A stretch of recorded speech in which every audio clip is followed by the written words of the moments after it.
Hello, welcome back to the Metabolic Classroom. I'm Professor Ben Bikman, a biomedical scientist and professor of cell biology. Thanks for joining me for the lecture today. The topic today is hyperglycemia. That is the technical term for high glucose in the blood. And that is literally, when you piece those words together, hyperglycemia. And emia, it means in the blood. Now, having defined that term, what we're going to spend the time on today discussing throughout the lecture is just me conveying to you some of the consequences. What I want you to appreciate is that much of the time we're going to spend together is going to be focusing on the consequences of hyperglycemia in acute moments. So this doesn't, by that I mean, it's easy to think of hyperglycemia as a problem when glucose levels are chronically elevated. I'm going to start with that, but then everything else we talk about is consequential even in acute glucose spikes. That's indeed part of the motivation for this topic was me seeing people saying there's no problem with spiking your glucose. I actually appreciate that sentiment, that I don't want to be a fearmonger and making people think that if you're looking at your CGM and you see your glucose levels go up and down, I don't want you to think, oh, great, now I'm dying. No, I don't mean to be that dramatic, but I do mean to convey the ideas based in literature that, in fact, there are consequences to that are pathogenic, that are relevant to disease states. Now, one, of course, consequence of glucose being up is insulin being up. So I'm going to touch on that and its relevance to insulin resistance. But then we're going to go through some other consequences of hyperglycemia, some of which you may be familiar with, some of which you may not. So it may be new or it may be review. All right, now let's start with the consequences of hyperglycemia when the glucose levels are chronically elevated. This would be, something like diabetes. Now, the word diabetes is interesting because it actually is a term that describes the most famous symptom or manifestation of chronically elevated blood glucose, which is a lot of urine production, something called polyuria. Diabetes essentially means too much urine is being produced. It is the Greek word for the word siphon or flowing through. And it is, of course, a direct term relevant to the fact that if glucose levels are too high, you are overwhelming the kidney's ability to reabsorb that glucose. So just by way of a brief primer on kidney physiology, the operating unit or the kind of business unit of the kidney is this glomerulus, this little set of capillaries wrapped up. So the blood side and then the kind of kidney side. And it is this little set of capillaries where the blood is flowing through. And then it is encapsulated in this thing called a Bowman's capsule. And you have stuff that is moving from the blood, the capillaries, into this capsule, into the Bowman's capsule. It's capturing it and then moving it into the kidney tubules.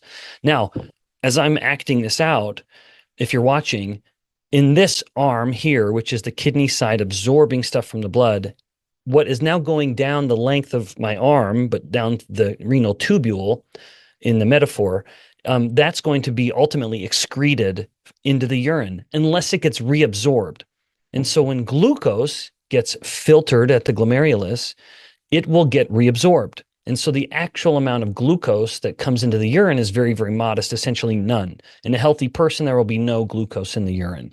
However, if there's so much glucose in the blood, that means there's so much glucose getting filtered into the renal tubule through the capsule that we've overwhelmed the kidney's ability to bring the glucose back into the blood or get reabsorbed.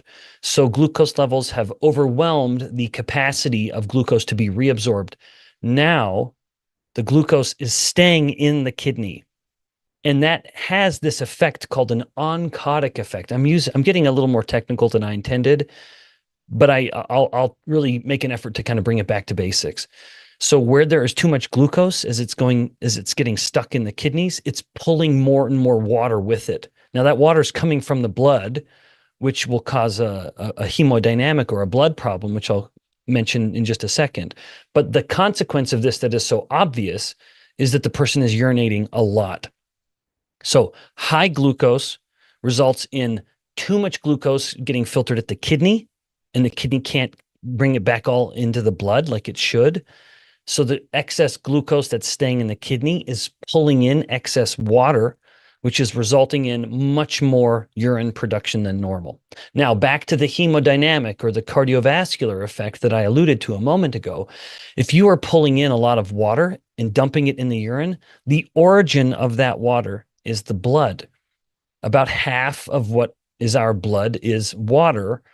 That's this plasma part. It's mostly water, enormously mostly water. And that water is what's getting lost. And so the volume of blood starts to go down. And where you have less blood volume, you have less blood pressure. And now the person has hypotension potentially. So anytime they're getting up, you know what I'm talking about. They start to feel like they're going to black out, or they do black out. All right. Now that's a consequence of the long-term or chronic hyperglycemia, and it's the most famous effect of glucose. And indeed, many conventionally trained individuals would stop there and say that's the end of the story. Well, it's not. Let's go further than that now. So the first point I want to make is that hyperglycemia, the more glucose is elevated, the more insulin is elevated, because glucose is the primary stimulus for inducing a secretion of insulin, because one of insulin's most famous jobs, but I do not say that it is its most important job, is to open doors of the cells, these glucose transporters, to allow the glucose to come from the blood and go into the cells to be stored or burned. So the more glucose comes up, the more insulin comes up. The result of this then is that with more insulin comes more insulin resistance. I've talked about that previously, so I'm not going to revisit that particular effect of too much insulin causing insulin resistance. That has been an explicit topic of previous Metabolic Classroom lectures. But what I want to focus on is just the phenomenon of eating more carbs resulting in the need for more insulin. And as that, even in fasted states, so not just, I mean, it would be obvious that if you eat more carbs, which would convert into more blood glucose, you're going to get more blood insulin. But what if you have people that are eating more carbs, and then even when they're in a fasted state, their insulin is still much higher than what it used to be? That is insulin resistance. Remember, those two things go hand in hand. Where you have more insulin resistance, you have more insulin. You cannot tease the two apart. Okay, so I want to cite a couple studies, and you can find links to this in the show notes. So in one particular study, they fed subjects in two different diets. They were eucaloric, so the same number of calories. One was high carb, and then one was low carb, high fat. At the end of this period of higher carb or higher fat, there was about a 50% increase in the fasting insulin of the group that was eating the higher carb diet. This was just short term. This was just over 1 week. So a substantial 50%. Now, lest you think that is impressive, there was another study linked in the show notes that did something pretty similar. It was just 6 days, and they had them overeat this high carb, lower fat diet. And they found that in this case, insulin went up by double. This was fasted insulin, just in 1 week, having a diet that was much more focused on carbs and cutting down fat. In just 6 days, they're fasting insulin. I don't mean just after they ate their meal. I mean, they ate a dinner and they don't eat anything for 12 to 16 hours. Then they measure their fasting insulin was twice as high as in the before they ever started this. Also, just as an interesting note, their triglycerides went up significantly. And that is relevant because triglycerides are one of the more predictive markers of heart disease, far better than LDL cholesterol, despite our obsession, not mine, but our as in the sort of collective biomedical realm, an obsession with LDL cholesterol, all because of its apparent ability to predict heart disease. Well, it's a terrible predictor. Triglycerides are much better. And again, interestingly, on the focusing on just consuming more carbs, triglycerides spiked. Okay, so that is one consequence, that hyperglycemia is contributing to insulin resistance, which in turn amplifies the hyperglycemia, which in turn amplifies the insulin resistance. And you can see quickly how that becomes a vicious cycle. Okay, the next point I want to make is oxidative stress. And this is a major consequence of hyperglycemia. So here's the issue. When blood sugar is high, blood sugar synonymous with blood glucose, it will lead to an overproduction of reactive oxygen species, or ROS. I may sometimes just refer to it as ROS, ROS. These are free radicals that you've heard of. You've heard of free radicals. You've heard of oxidative stress. That just means you have cells that are making more reactive oxygen species. These are problematic because they're highly reactive, and they can damage everything from proteins in and out of a cell, DNA in the nucleus of a cell. They can damage lipids that are in cells or circulating, like in LDL. So whenever you have more oxidative stress, you have the potential for a lot of damage. Now, even acutely, hyperglycemia leads to an overproduction of reactive oxygen species because it overloads the cell with energy. So at the end of all metabolism, of nutrient metabolism, we're breaking down fats, breaking down ketones, breaking down lactate, breaking down glucose. If it uses the mitochondria, which all of those can do, all of them do absolutely. Glucose can either use the mitochondria or not. But the moment the mitochondria is involved, there's something called the electron transport system. Some people call it the electron transport chain. I call it a system. I think that's a more accurate term for reasons I won't get into. But essentially, when a cell becomes inundated with glucose, it has to metabolize that glucose in one way or another.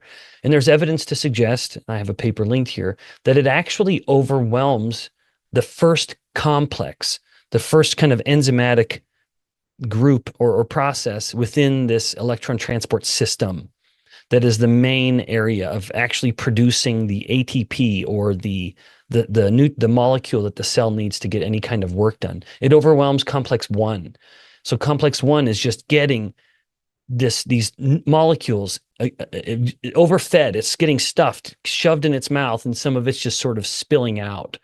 And this is actually a phenomenon that we would refer to as electron leakage. So the electron transport system is so overloaded that it's not handling the electrons very well, which is giving rise to the birth of these reactive oxygen species. So that's a direct effect of hyperglycemia. In fact, a study that I've linked here had 20 participants, and in just a 2-hour period, increased their glucose levels to 15 millimolar, which is a pretty reasonable amount. That's high, but absolutely not impossible to get to.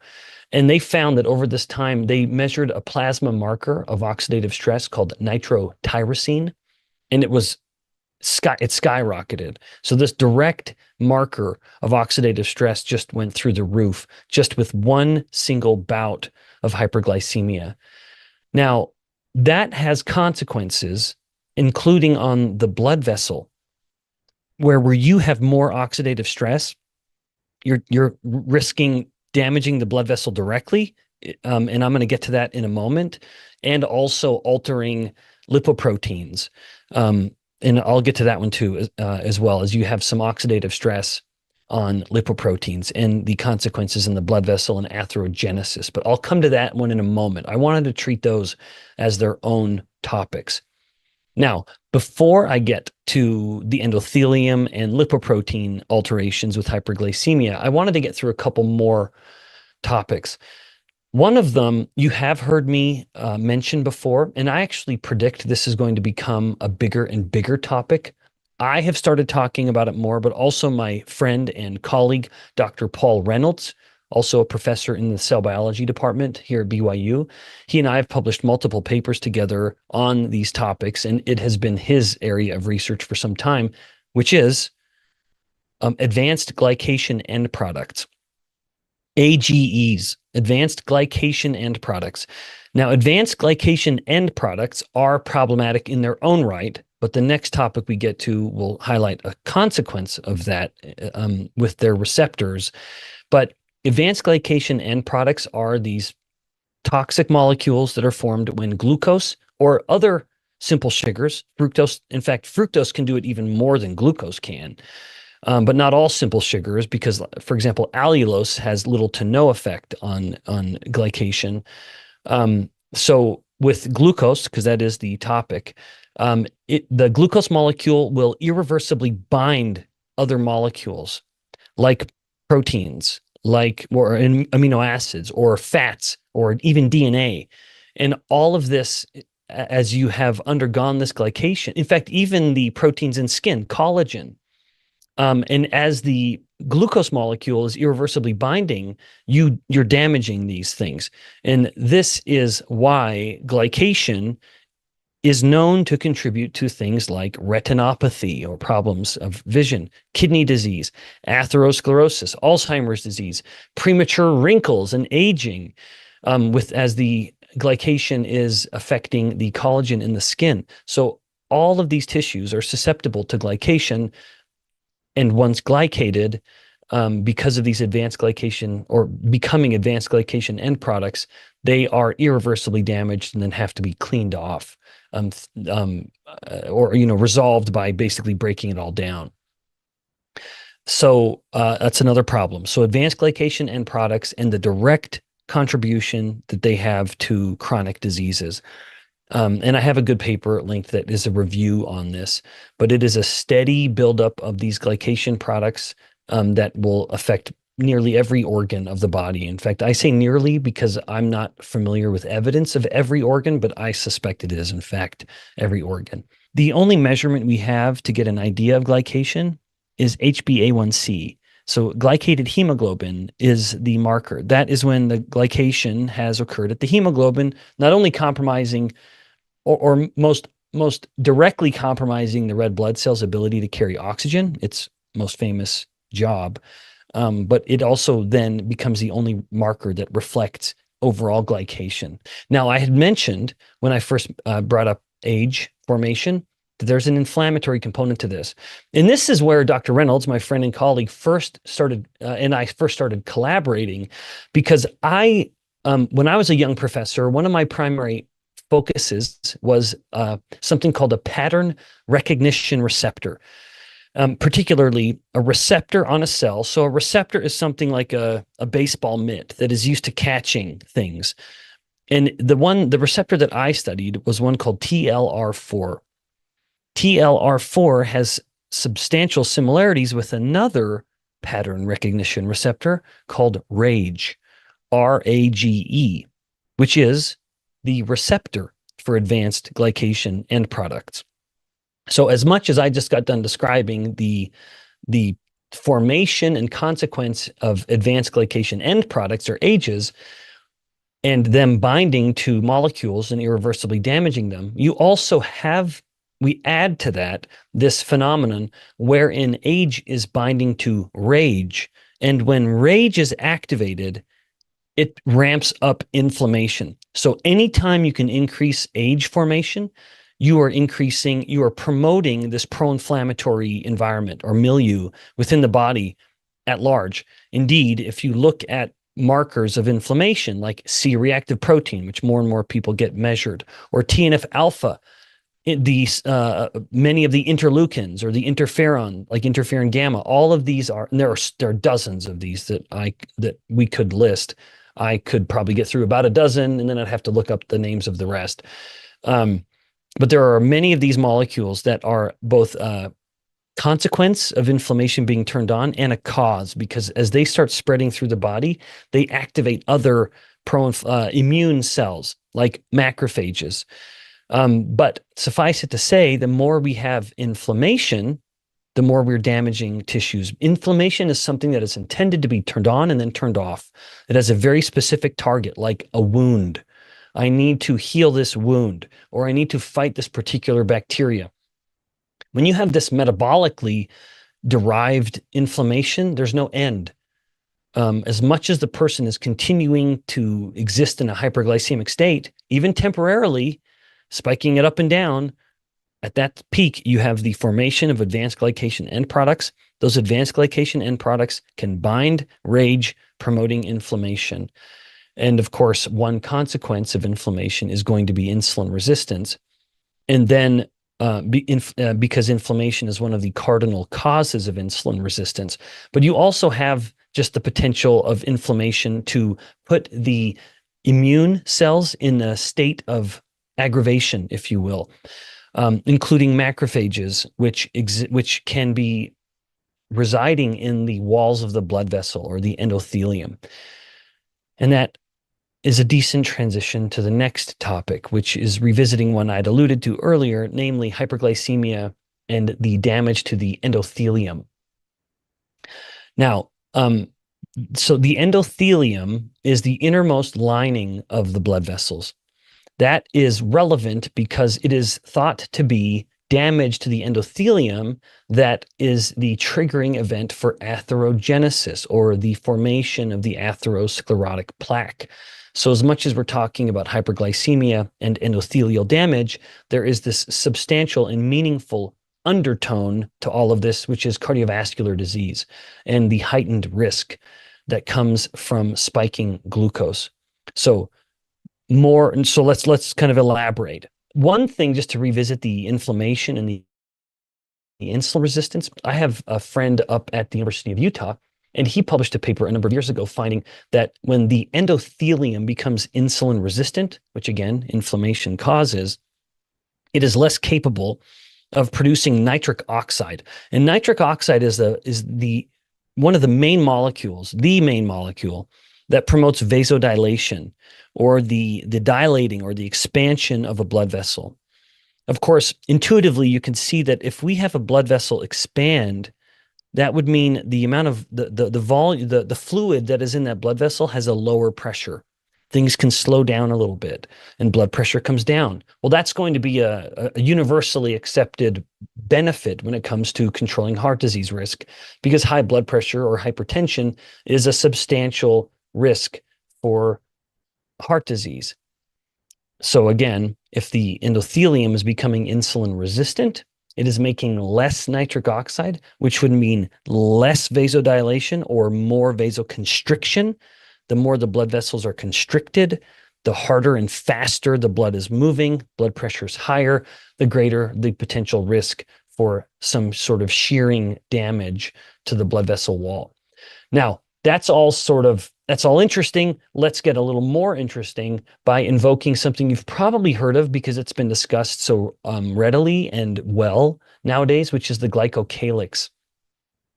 The Glycocalyx is this kind of gel-like lining of the endothelium. So you have the endothelial cells.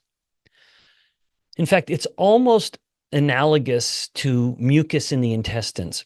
So down the both respiratory tract, so down to the lungs and down through intestines, we have a mucus lining. We have cells that are making this little layer of mucus in order, or in the stomach's case, a big layer of mucus to just kind of keep things moist and functioning. But within the blood vessel, we have a different kind of lining. It's not mucus, it's this gel-like lining of called the glycocalyx. This is a mix of glyco molecules, things like glycoproteins, proteoglycans, glycosaminoglycans. These are all molecules that are meshed together to create this kind of gel. But it does function as a barrier, and it protects the endothelium, that innermost lining of cells. It is important, in addition to that overt protection, it influences the permeability of the blood vessels, making sure that not everything is just trying to rip through the blood vessel wall. It's important for kind of buffering the endothelium from inflammatory signals. It's important for blood clotting and a handful of other things. So suffice it to say, the glycocalyx is important. At the very least, it is a physical barrier or a protection on the endothelium. Now, unfortunately, hyperglycemia, even acutely, can start to degrade the glycocalyx. So this starts to, as you degrade the glycocalyx, this gel-like protective barrier gets thinner and thinner, exposing more and more of the endothelial cells to potential damage. So you have greater vascular vulnerability, if you will, and more endothelial dysfunction, more risk of damaging, and thus things invading, cells moving in, even macrophages are coming in too readily. And where you have more macrophages coming into the wall of the blood vessel, you have a greater and greater risk of those macrophages becoming foam cells. And a foam cell is a very highly active macrophage. And the foam cell represents kind of a fundamental core of the atherosclerotic plaque. So if you look at a plaque that is growing within the wall of the blood vessel, it's really the foam cells that are the main body of this. It's these big fatty macrophages. Now, when I say fat, you're immediately thinking, oh, okay, I need to eat less fat, but it's not that simple. What can happen is that the foam cell starts engulfing LDL lipoproteins. So it's engulfing the fatty lipoprotein, and that then is giving rise to this cell that when you look at it under a microscope looks like it has little bubbles, or it looks like it's foamy, but those are actually fatty bubbles. They're not air bubbles. You never have air bubbles in the body. But that is a nice opportunity to, once again, transition into the next topic, which is hyperglycemia and its impact on LDL modification. Now, it's very important to appreciate the fact that in its native or unaltered state, LDL is totally benign. This was done well by, I think it was a group, Brown and Goldstein at UT Southwestern. They won the Nobel Prize, but it wasn't for this. But they have work showing that if you take macrophages and incubate them next to native or unmodified lipoproteins, LDL, they do nothing. They just exist in perfect harmony. If, however, that LDL has somehow been altered through peroxidation, like with polyunsaturated fats, which could do that very well, or through glycation, which is what we're getting to now, if you've altered the LDL, now it's considered problematic, and the macrophage will engulf it. It will eat it up. And the more it's eating up these modified LDLs, the more you're creating a foam cell, which becomes a very big, fatty, pro-inflammatory cell living in the wall of the blood vessel. And again, it's easier for the macrophage to get in there if you have had your glycocalyx eroded. You've lost that protective barrier. So under normal conditions, LDL is a perfectly benign transporter of fats and proteins. It's just moving them around the body, both fats for energy and cholesterol for structure, which is very important. Speaking of the electron transport system that I described earlier, one of the most fundamental pieces of that electron transport system is a molecule called ubiquinone. Wouldn't you know it, ubiquinone actually has its origins as cholesterol. It uses the core structure of cholesterol to turn into ubiquinone, one of the most important, indeed an absolutely irreplaceable, unavoidable component of the electron transport system. And indeed, it's a component that we have less of when a person is on a drug that is demolishing their body's ability to make cholesterol. So under normal conditions, LDL is just happily carrying fats. It's basically a little school bus dropping off chubby little kids, fatty little kids throughout the body, all with a distinct purpose. Now, the LDL can undergo glycation, and that can happen at this ApoB, one of the ApoB proteins on the lipoprotein. Remember, LDL is a lipoprotein. It has fats, triglycerides, it has cholesterol, and it has proteins on it. It is, after all, called a lipoprotein. Glycation is when you have now glucose, back to the advanced glycation end products, binding to these proteins. Now, it can also bind the lipids, but now it makes it more prone. It's been altered, so it directly is compromised in its structure and function, making it not a great fit for its receptors where the liver would naturally be pulling it in and clearing it out. So it's making the LDL linger much, much longer in the blood vessel, the lipoproteins, but also it makes it more susceptible to peroxidation. And so you can see with hyperglycemia, you have a greater risk of oxidized LDL. Now, I don't love the potential for confusion with some of these terms. As a metabolic scientist who has focused on nutrient metabolism, oxidation generally will refer to us burning the fat for energy.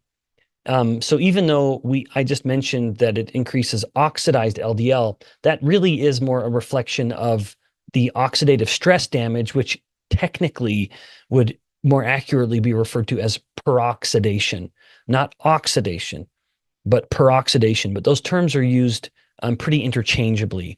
I will try to just refer to it as peroxidation, but even still, the actual tests that measure it are called oxidized LDL. That's what they say they're measuring. But anyway, just to say that all another way, with these terms in mind, hyperglycemia and will result in glycation of the LDL, which increases its risk of peroxidation. And you can get that, you can directly measure the increased LDL peroxidation. That now is a very reactive, problematic LDL. And once again, back to the work of Brown and Goldstein, that makes a macrophage much more readily to identify that modified LDL as problematic and then want to eat it up. Because one of the jobs of the macrophage is to, phage means eat. It wants to engulf these problematic molecules and sort of protect the rest of the body.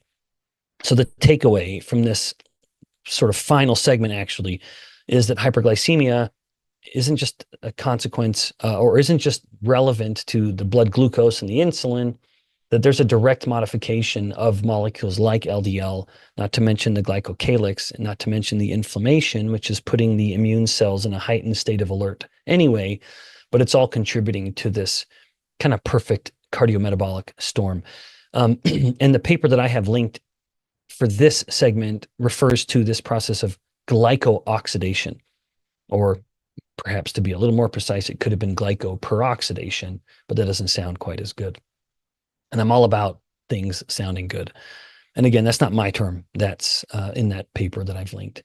So to finally wrap things up, hyperglycemia isn't just, oh, my glucose levels are high. There are meaningful consequences to spiking blood sugar. Now, I don't mean to say that we can never spike blood sugar, but I do think it's important to not minimize this, that where we have the ability to mitigate that, of course, avoiding carbs avoids the glucose spikes, full stop. As much as people like to post pictures of their CGM results when they're exercising, yeah, that's a pretty slow and steady climb. And by the way, if you're in the sauna and you see a big spike, that's an artifact of the CGM overheating. It's not an actual artifact of your hyperglycemia. That's not happening. Maybe very, very modestly, but nothing like what you see on the CGM. That is, again, just a consequence of the heat affecting the measurements. But there are consequences. And so to hyperglycemia, so when we do enjoy something that's going to spike our glucose, I do think it is incumbent on us, it may be prudent, to embrace any strategies we can in order to mitigate that. Like if you're eating glucose, then there's value in focusing on fiber with that glucose. The more a person is eating carbs that spike glucose, I would say the more important fiber becomes. The less a person is eating carbs that spike glucose, the less important fiber becomes. There are other things like allulose. Of course, we have published a paper in animals on that effect. We're about to publish a study on humans documenting the same. Allulose has a tremendous ability to blunt hyperglycemia. Also, yerba mate has been shown, the chlorogenic acid, which is a key molecule in yerba mate, that has also been shown to mitigate hyperglycemic excursions in response to glucose consumption. And of course, apple cider vinegar, water extracted cinnamon, the best one of which is, I actually get one from Costco there. So water extracted cinnamon is also a strategy. And then one of the most effective of all is just going on a walk. If you can go on a walk after you've eaten that glucose spiking food or carbs or drink in them, then that really blunts that curve as well. So a handful of interventions, some very convenient, some a little less convenient, but all generally effective at mitigating the glucose spikes, which do in fact have, I would say, meaningful consequences, including inflammation and oxidative stress, damage to the endothelium, modifying the LDL, that I think we ought to keep in mind, and perhaps use that as some motivation to stay the course when we're thinking about diet and indulgences. I hope this information was helpful. If it was, please talk about it, share it with a friend, and make sure you go teach these ideas to someone else. There's no better way to reinforce ideas. Again, thanks for attending the lecture today. And until next time, more knowledge, better health.